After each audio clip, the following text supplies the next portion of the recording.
A seventh home has been condemned due to a massive sinkhole outside of Tampa, Florida. Sobrang high-tech na ng ating mundo dahil kung noon wala tayong kakayahan na makita ang mga kakaibang bagay ay ngayon ay pwede na. Salamat sa mga makabagong teknolohiya. Dahil sa makabagong drone technology, nakikita na natin ngayon mula sa himpapawid ang mga view at sikreto na dati imposibleng makita. Mula sa disyertong may hugis mata hanggang sa mga bayan na may kakaibang disenyo at maging sa mga lugar na para bang pintuan papunta sa ibang dimensyon, lahat ng ito ay nakita mismo ng drone camera. Kaya samahan niyo ako sa isang kamangha-manghang paglalakbay. Pero bago tayo magsimula, huwag kalimutang i-like at i-subscribe ang ating channel. Malaking tulong ito para sa aming mga content creator. Maraming salamat at ngayon simulan na natin. Blue Eye of Africa. Sa gitna ng malawak na Sahara Desert, makikita ang isang kakaibang formation na tinatawag na Eye of the Sahara o mas kilala bilang Blue Eye of Africa. Kapag tiningnan mula sa himpapawid, lalo na gamit ang drone, para itong isang napakalaking mata na nakatitig mula sa disyerto. Sobrang laki nito kaya tanaw pa rin mula sa kalawakan. Kapag iniikot ng kamera ng drone ang paligid, lumilitaw ang halos perpektong bilog na may mga concentric rings na parang guhit ng isang higanteng obra maestra. Dahil sa hugis nito, marami ang unang nag-isip na baka gawa ito ng isang bulalakaw na bumagsak o kaya'y isang sinaunang bulkan. Pero napatunayang mali iyon dahil walang bakas ng volcanic material sa lugar. Ayon sa mga siyentipiko, mas posible raw na nabuo ito dahil sa milyon-milyong taong pagguho at pag-erode ng isang lumang granite dome. Ang maayos at pantay na pagitan ng bawat singsing nito ay lalo pang nagpapatingkad sa hiwaga at ganda ng estrukturang ito. Para sa mga geologists, parang bintana ito sa nakaraan ng ating mundo. Ang mga batong nakapalibot dito ay nagsasalaysay ng mahabang kasaysayan ng sedimentasyon, pag-angat ng lupa at mga proseso ng erosyon. Isang natural na obra na sabay na nagbibigay ng tanong at sagot tungkol sa kung paano hinubog ng panahon ng ating planeta. Human-like town. Sa isla ng Sicily sa Italy, may isang maliit na bayan na tinatawag na Centuripe. Kapag nilibot mo ito sa lupa, ordinaryo lang ang itsura. Makikitid na kalye, lumang bahay at mga pader na may halong kasaysayan. Pero kapag tiningnan mula sa itaas gamit ang drone, biglang nagiging kakaiba ang imahe. Para itong silweta ng isang taong nakahandusay na para bang lasing. Unang nadiskubre ito ng isang lokal na photographer na si Andrea Perry. Nang makita niya sa Google Earth ang kakaibang hugis ng kanilang bayan, agad niyang pinalipad ang kanyang drone para kumpirmahin. Hindi siya nagkamali. Ang limang pangunahing direksyon ng Centuripe ay parang kumakatawan sa mga braso, binti at katawan ng isang tao. Kinailangan niyang pagdugtong-dugtungin ng maraming kuha ng drone para makuha ang buong imahe. Nang ibahagi niya ito online, mabilis na nag-viral at tinawag ang lugar na The Town That Looks Like a Human. At kung may duda pa ang iba, sapat na ang isang tingin sa Google Earth para makita mismo ang nakamamanghang hugis na ito.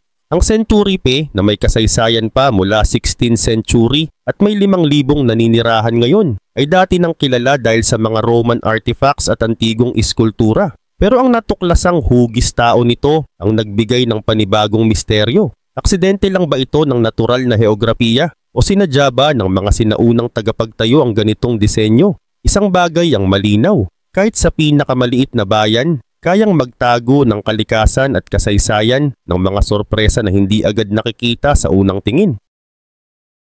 The Big Face. Isipin mong lilipad ka sa himpapawid gamit ang drone at biglang sumilip mula sa lupa ang isang malaking muka na tila inukit mismo sa kalikasan. Ito ang makikita sa Hayles Quarry Park sa Edinburgh, Scotland. Ayon sa lokal na alamat, may isang ermitanyo o taong namuhay ng mag-isa sa loob ng kuweba ng quarry noong ito'y aktibong minahan pa. Walang malinaw na ebidensya tungkol sa kanyang tunay na pagkatao pero naging bahagi siya ng mga kwento ng mga manggagawa noon.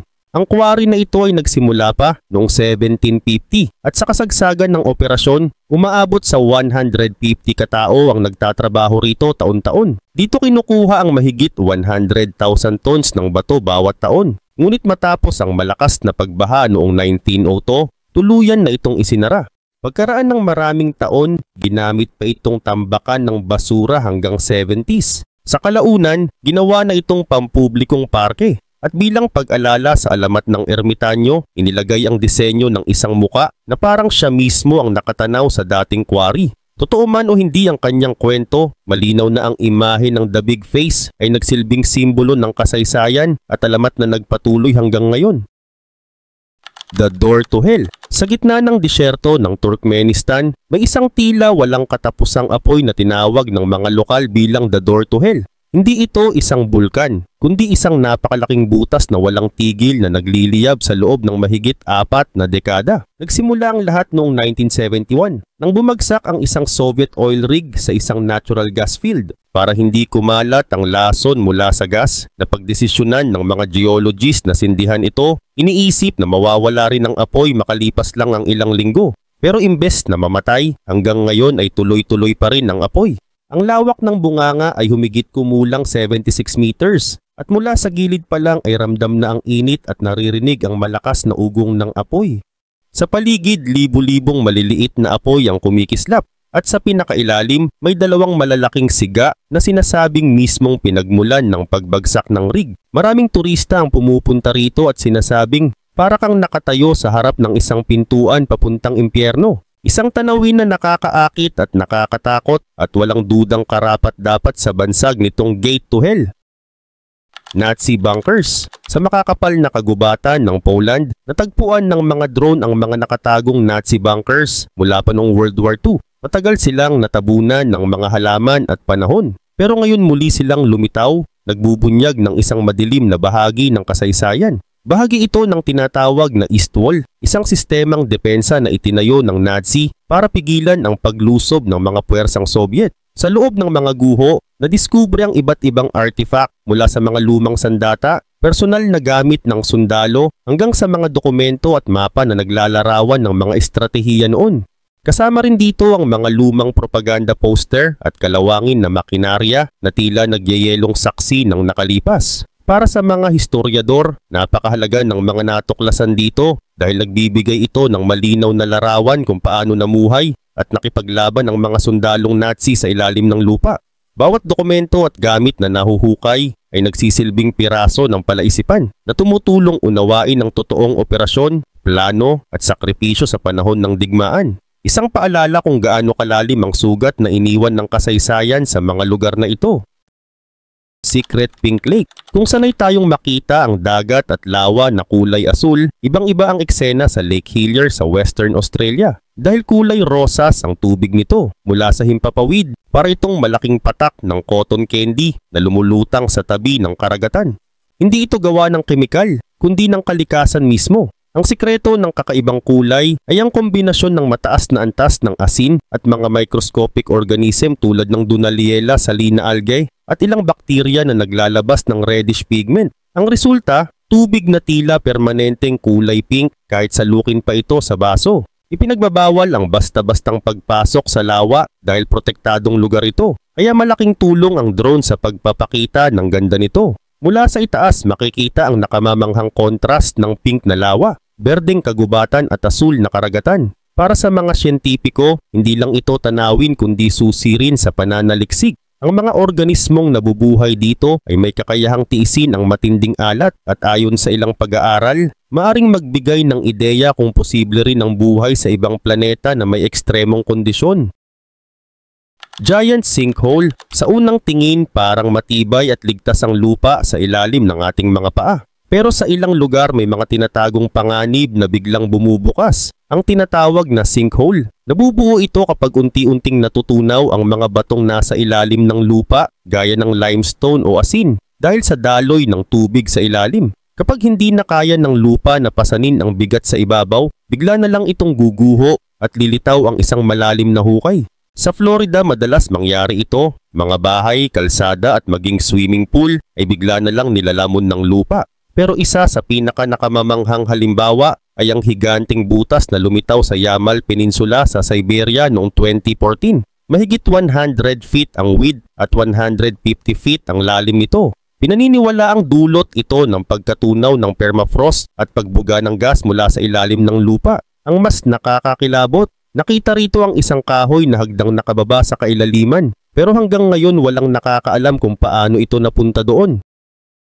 Hidden Chambers of Mount Rushmore. Kilala ang Mount Rushmore sa apat na muka ng mga dating presidente ng Amerika na nakaukit sa bundok. Pero ang hindi alam ng marami, may isang sekreto sa likod ng mga mukang iyon. Isang nakatagong silid na hindi natapos gawin. Ang sculptor na si Gutzon Borglum may mas malaki pa palang plano bukod sa mga muka. Gusto niyang mag-carve ng isang higanting pintuan na 18 talampakan ng taas, papasok sa isang silid na 35 talampakan ng taas at 75 talampakan ng haba. Ang silid na ito sana ay magiging Hall of Records, kung saan ilalagay ang mahahalagang dokumento at artifact ng Amerika. Isang uri ng time capsule para sa mga susunod na henerasyon o kahit para sa mga nilalang mula sa ibang mundo. Plano rin niyang maglagay ng napakalaking inskripsyon at hagdang aabot ng 800 talampakan. Pero dahil sa problema sa pondo at sa kanyang biglaang pagpanaw noong 1941, hindi natuloy ang lahat. Natapos lang ang mga muka ng presidente habang ang silid sa likod ay nanatiling hindi kumpleto. Isang tahimik na alaala ng mas ambisyosong pangarap para sa monumento.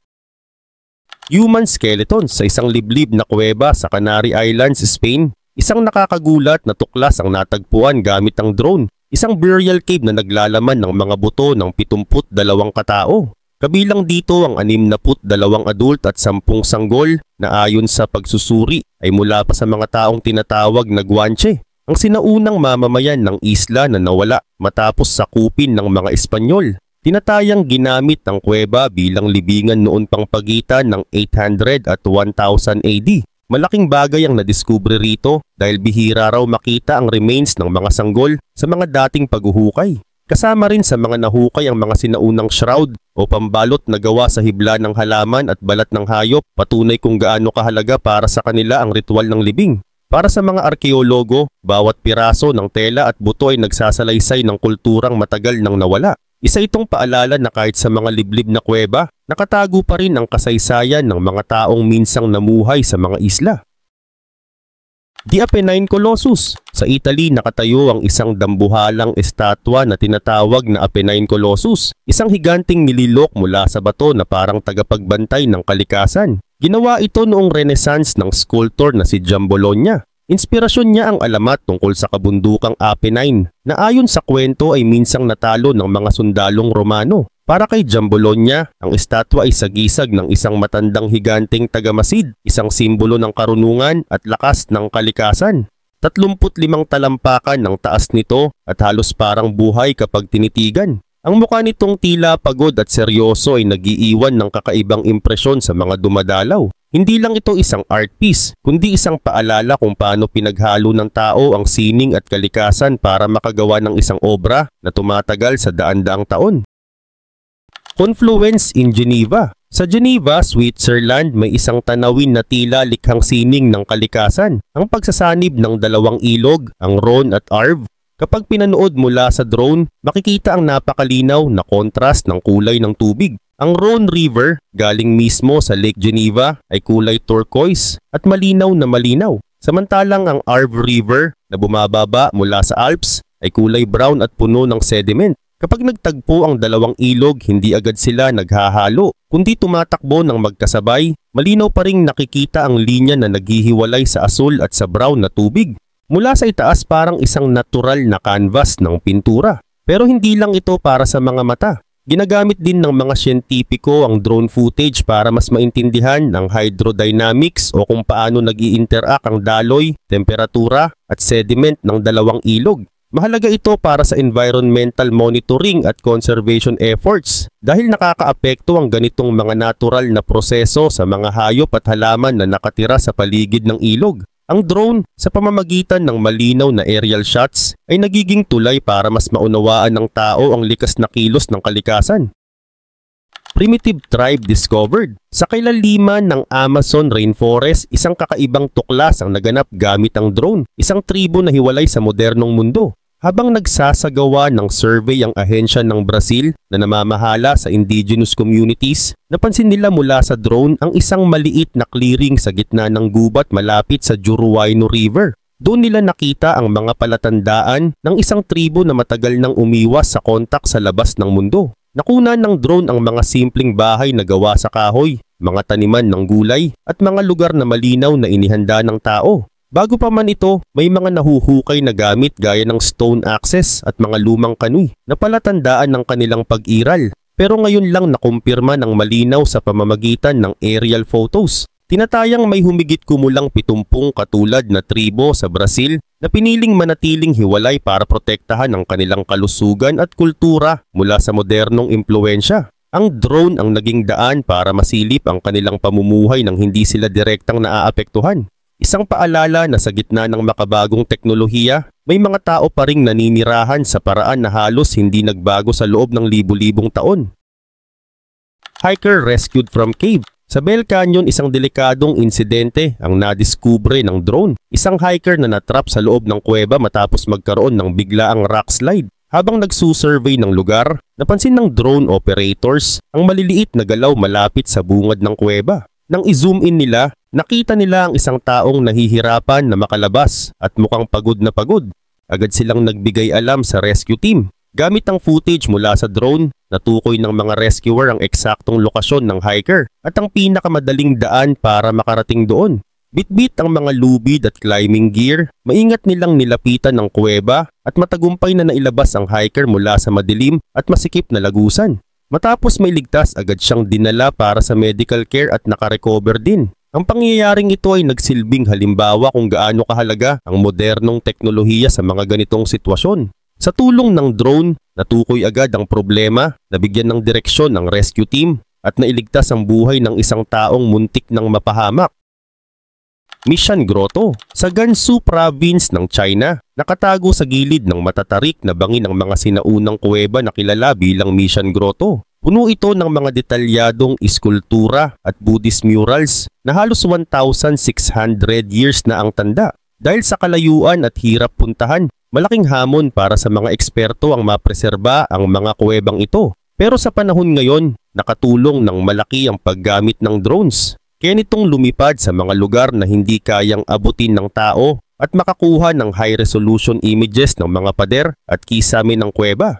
Noong 2018, nakatulong pa ang drone para maagapan ang isang napipintong landslide dahil sa malakas na ulan. Kung hindi iyon na-detect sa oras, maaaring natabunan ng bahagi ng groto at tuluyang masira ang ilang obra. Sa pamamagitan ng makabagong teknolohiya, napapanatili at napoprotektahan ang mga sinaunang kayamanang ito. Ang bawat kuha mula sa himpapawid ay nagsisilbing mata na nagbabantay sa yaman ng kasaysayan para manatili itong buo at makita pa ng mga susunod na henerasyon. The Spring That Breeds. Sa Afton, Wyoming, may isang kakaibang likas na yaman na tinatawag na The Spring That Breeds, isang bukal na parang humihinga. Ang kakaibang bukal na ito ay may kakaibang ritmo. Dumadaloy ng malakas sa loob ng 15 hanggang 20 minutes, tapos biglang hihinto at pagkatapos ay babalik ulit ang agos. Paulit-ulit lang itong cycle na para bang humihinga ang lupa. Ayon sa mga siyentipiko, ang misteryong ito ay dulot ng isang natural siphon effect sa ilalim ng lupa. Kapag napuno ng tubig ang isang reservoir sa ilalim, nagsisimula ang malakas na bugso ng bukal. Pagkatapos kapag bumaba na ang level ng tubig, hihinto ito. Hanggang sa muli itong mapuno at magsimulang dumaloy ulit. Sa pamamagitan ng drone, nakukunan ngayon ang nakamamanghang eksenang ito mula sa itaas. Mula sa aerial view, mas naipapakita ang kabuuang tanawin, ang malinis na paligid ng Wyoming at ang kakaibang siklo ng bukal. Para sa mga turista, isa itong nakaka-amaze na karanasan. Para naman sa mga siyentipiko, isa itong pambihirang pagkakataon para mas maintindihan ang galaw ng kalikasan. Aramu Muru Portal. Sa timog ng Peru, malapit sa Lake Titicaca, may isang misteryosong lugar na tinatawag na Aramu Muru Portal o kilala rin bilang Gate of the Gods. Mula sa himpapawid, makikita ang isang napakalaking pintuan na nakaukit sa isang batong kulay rosas. 22 talampakan ang taas nito at ang sobrang linis ng pagkakaukit ay parabang ginawa gamit ang makabagong kagamitan. Pero hanggang ngayon hindi pa rin malinaw kung sino at kailan ito ginawa. May mga nagsasabi na ito'y gawa ng mga Inca o ng mas sinaunang Tiwanaku civilization. May alamat din na ginamit ito ni Emperor Pachacuti para sa isang espiritual na paglalakbay. Dahil sa kakaibang itsura nito, may mga naniniwala rin na baka ito'y isang interdimensional doorway o kaya'y gawa mismo ng mga nilalang mula sa ibang mundo. Ngunit para sa mga siyentipiko, mas posibleng natural na resulta ito ng mga tectonic movement sa lupa. Anuman ang totoo, hindi maikakaila na ang Aramumuru ay patuloy na nagbibigay ng hiwaga at kuryosidad. Ang mga drone footage na kumukuha ng tanawin nito ay parang nagbubukas din ng pintuan para sa atin. Isang paanyaya na tuklasin pa ang mga sikreto ng nakaraan. Kalahari Desert's Fairy Circles. Sa Kalahari Desert makikita mula sa himpapawid ang libu-libong fairy circles, mga bilog na tila ipininta ng kalikasan mismo sa gitna ng tigang na lupa. Mula sa drone view nakakabighani ang tanawin, mga hugis bilog na walang halaman sa gitna pero napapalibutan ng mas lunti ang damo. Matagal nang palaisipan sa mga siyentipiko ang pinagmulan nito. May mga naniniwalang gawa ito ng mga white ants na binabago ang lupa sa paligid nila. Pero ayon naman sa ibang teorya, natural na adaptasyon ito ng mga damo para mas maging epektibo ang pagsipsip nila ng tubig sa disyerto. Sa nakaraang 50 taon, maraming eksperimento ang ginawa para sagutin ang hiwaga ng fairy circles. At gamit ang drone, mas naipakita kung paano sila kumalat sa halos 1,100 metro ng damuhan. Ayon kay Dr. Gutan, isang ecologist, ang hugis bilog daw ay resulta ng matalinong water management system ng mga halaman mismo. Parang likas na vacuum system ng kalikasan para mabuhay sa matinding init at kakulangan ng ulan. Kung dati pinapalagay na gawa ng mga mahiwagang nilalang, ngayon ay mas malinaw na ebidensya na ito ay patunay ng kahangahangang kakayahan ng kalikasan na mag-adapt. Ang bawat bilog ay hindi lamang tanawin, kundi isang lihim ng kalikasan na ngayon ay unti-unting nabubunyag. A 1,000-year-old village. Sa New Mexico, USA, isang drone na may thermal camera ang nakatuklas ng mas malinaw na larawan ng isang sinaunang Pueblo village na tinatawag na Blue Jay. Tinatayang may edad na higit 1,000 taon ang komunidad na ito. Una itong natukoy noong dekada 70, ngunit dahil natabunan ng sandstone at mga halaman, mahirap pag-aralan ang kabuuan ng lugar. Sa bagong thermal images mula sa drone, nakita ang malinaw na ayos ng mga bahay na nakapalibot sa isang bukal na noon ay sentro ng kanilang pamumuhay. May mahigit 60 bahay na nakapaligid dito at ayon sa mga eksperto, posible ring mayroong nakatagong ceremonial structure sa ilalim ng lupa. Isang bagay na hindi karaniwang makikita sa ibang pueblo sites. Ang natuklasang ito ay nagbibigay ng panibagong pananaw tungkol sa kultura at ritual ng mga sinaunang katutubo sa Amerika. Habang patuloy pa ang mga pag-aaral, ang drone technology ang nagbibigay ng bagong mata para masilip ang mga detalyeng dati hindi makita ng tao. Daguhua Caves. Sa kabundukan ng Jundu malapit sa Beijing, matatagpuan ng isang napakalawak na network ng mga kuweba na kilala bilang Guhua Caves. Higit 110 silid ang magkakakonekta rito na lahat ay inukit sa matatarik na bangin. Ayon sa mga historiador, higit 1,000 taon na ang tanda ng mga kuweba, ngunit hanggang ngayon misteryo pa rin kung sino talaga ang gumawa at para saan ito itinayo. Sa loob may mga silid na may bintana, higa na inukit sa bato at mga palatandaan na parang isang maayos na komunidad ang nanirahan dito noon. Iba-iba ang teorya. May nagsasabing ito'y isang military outpost, habang ang iba na may naniniwala na ginawa ito bilang kanlungan ng mga taong inuusig. Dahil sa lawak at organisadong pagkakaayos, malinaw na may mataas na antas ng kaalaman ang gumawa nito. Sa pamamagitan ng drone, mas natuklasan pa ang mga nakatagong silid at daanan na hindi nakikita mula sa lupa. Sa bawat bagong aerial survey, mas lumilinaw ang lawak at galing ng estrukturang ito. Isang matibay na patunay ng talino at tiyaga ng sinaunang tao at isang palaisipan na patuloy na pinagmumulan ng pagkamangha. Gunung Padang, 120 kilometro mula sa Jakarta, sa isla ng Java, Indonesia, matatagpuan ng isang misteryosong lugar na tinatawag na Gunung Padang. Sa unang tingin, para lang itong isang bundok na may mga batong nakakalat.